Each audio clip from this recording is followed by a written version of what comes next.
Thus have I heard. At one time the Blessed One was staying at Vesālī, in the great wood, in the hall with the peaked roof.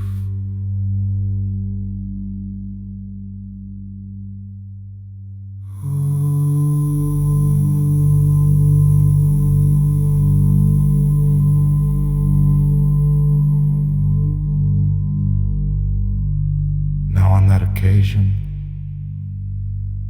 Saccaka the Nigaṇṭha's son was dwelling at Vesālī. He had many followers. He had many relatives. He was loud in debate, ready with questions, ready with counter-questions.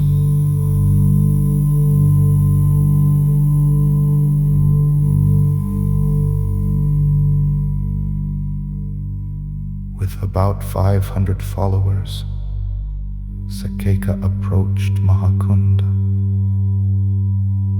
After greetings and polite talk, he sat down to one side and said, "Friend Cunda, I wish to meet the ascetic Gotama, to engage in profitable conversation with him." Mahācunda replied, "Wait, friend Saccaka, the time will come I will inform the ascetic Gotama. If you wish to converse, I will arrange it."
The venerable Mahācunda went to the Blessed One. He bowed, sat down to one side, and told the Blessed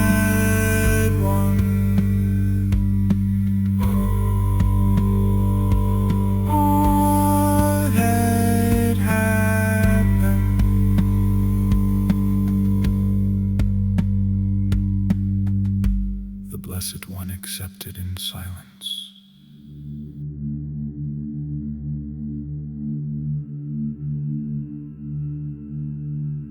Then,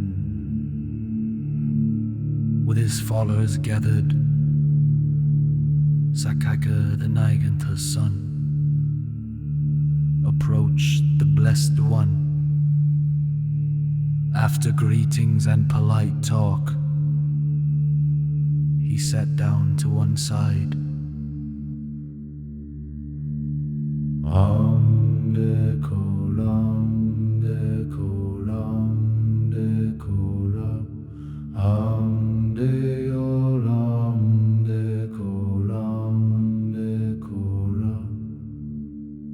Saccaka said, "Master Gotama, this is how I teach the Dhamma. The body is the self, the mind is the self. When I say this, the people are shaken. The crowd becomes confused. Hum de koram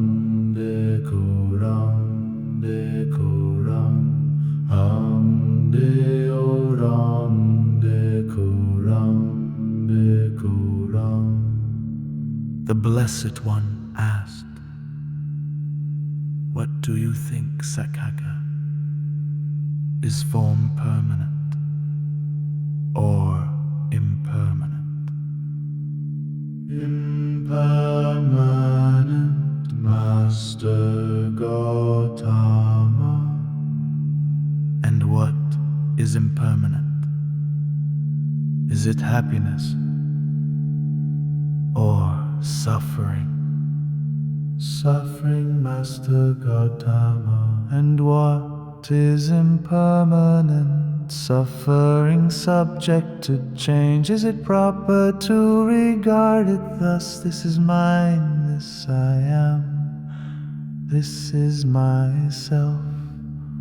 No, indeed, Master Gotama. The Blessed One questioned him on perception, on formations, and on consciousness.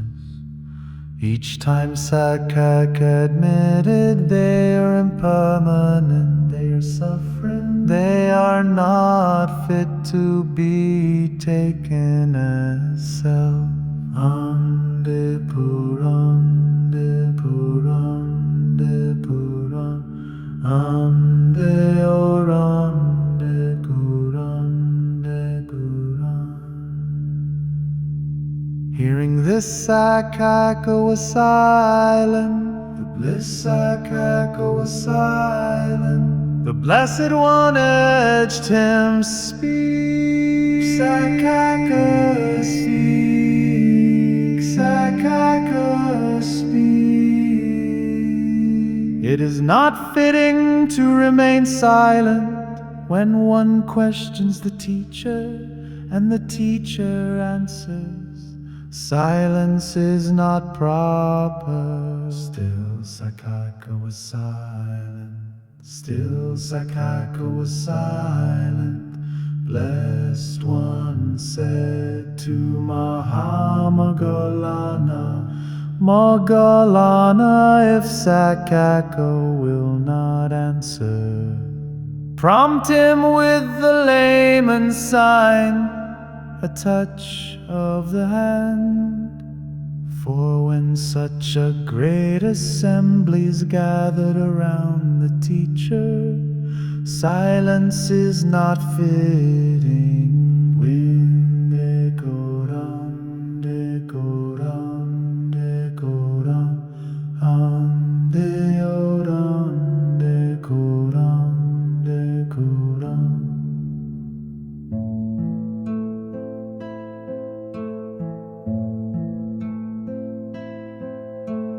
Then Saccaka grew afraid, frightened, trembling. His hair stood on end. He cried aloud in distress. Sweat streamed from his head. He rose and withdrew to one side.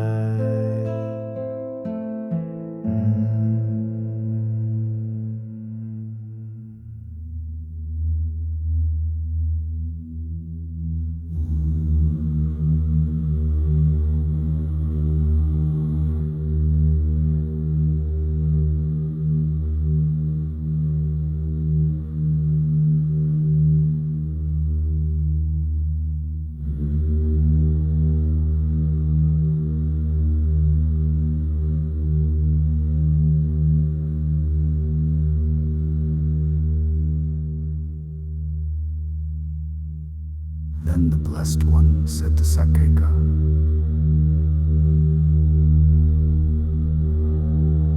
Saccaka, when I went forth into homelessness, it occurred to me,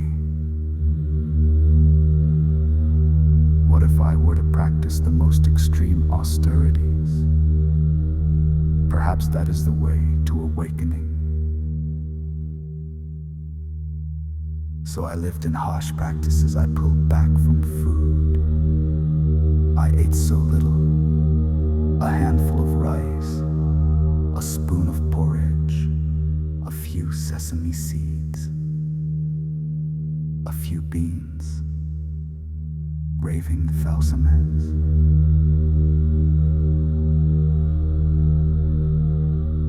Thus my body wasted away. My ribs stood out like the beams of a roofless hut. My spine stuck out like a string of beads. My belly clung to my backbone. My eyes sank in like deep wells. When I touched my belly, I touched my spine. When I touched my spine, I touched my belly.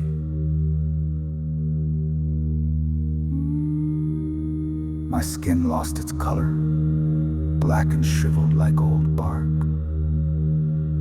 If I urinated or defecated, I fell down on the ground. If I rubbed my limbs, the hair rotted at the roots and fell away.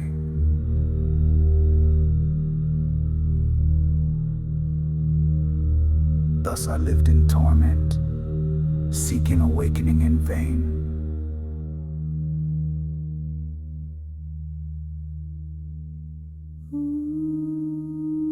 The 5 ascetics attended upon me, thinking the ascetic Gotama, by this practice of austerity, will attain enlightenment. Let not the ascetic Gotama fall away from the holy life. But then it occurred to me, these austerities do not lead to knowledge, do not lead to awakening. There must be another path.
ascetic Gotama has fallen back into luxury.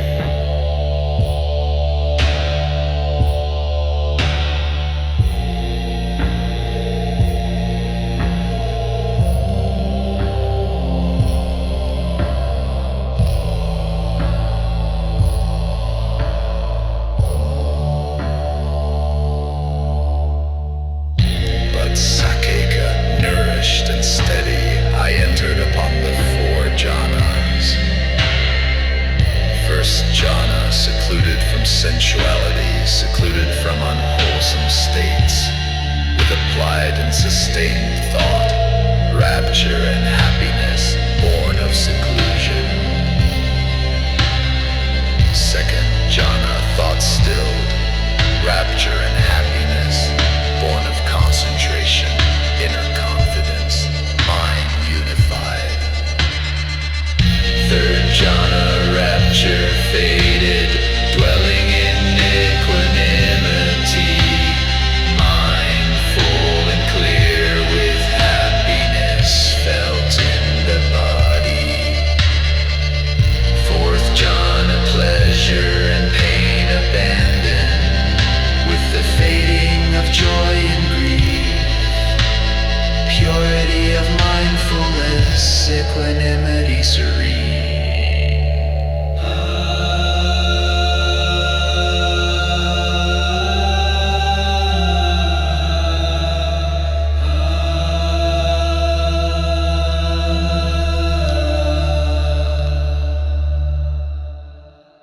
Thus Saccaka, my mind became pure, bright, pliant, steady and imperturbable, ready for true knowledge.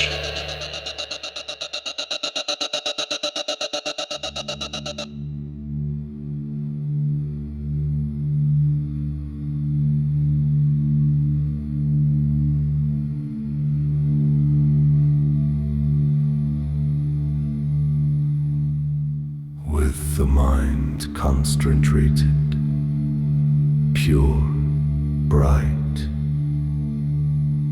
free from blemish, steady, unshakable, I directed it to true knowledge.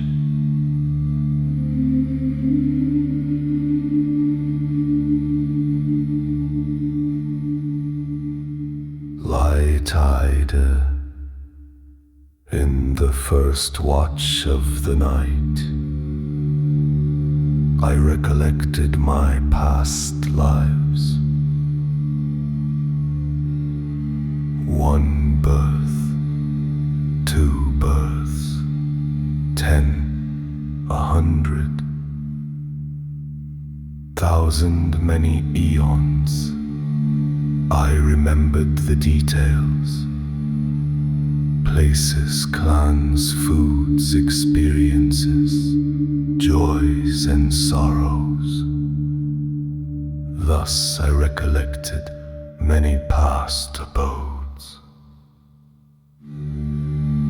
This was the first knowledge, attained in the first watch of the night.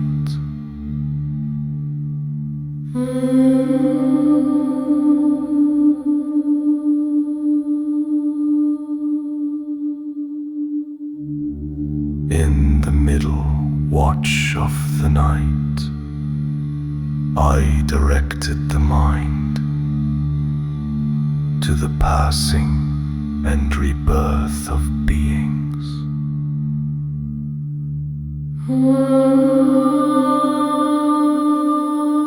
With the divine eye purified, surpassing human vision, I saw beings passing away and being reborn,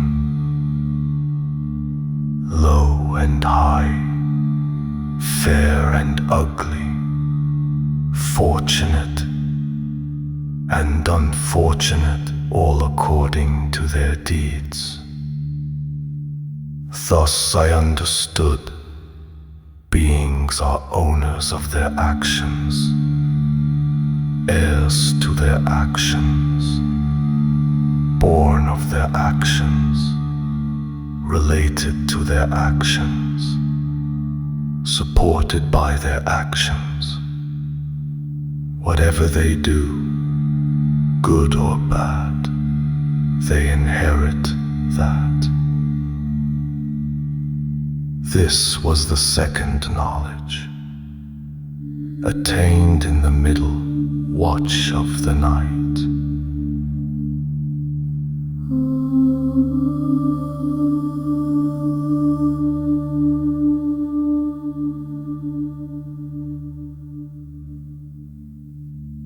In the last watch of the night, I directed the mind to the destruction of the taints.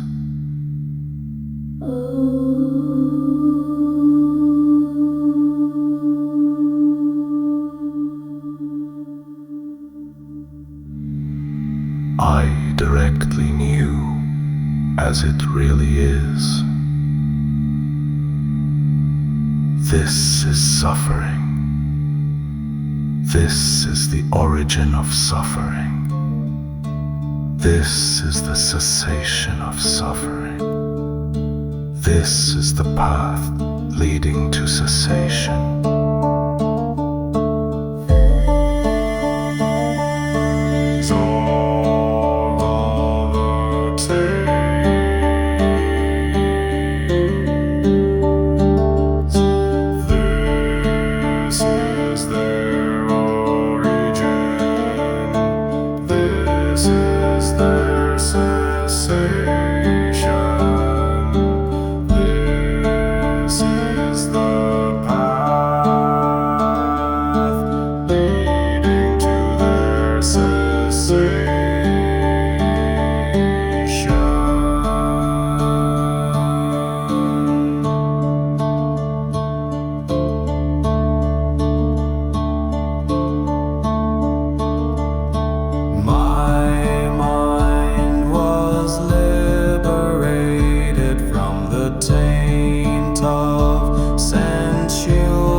Excellent Master Gotama.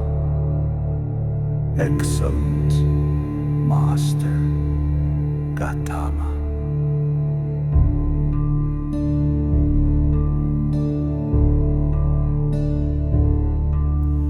Just as one might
for refuge. To the Dhamma I go for refuge. To the Bhikkhu-san I go for refuge. To the Bhikkhu-sangha. From this day forth may Master Gotama remember me as a lay follower, gone for refuge for life.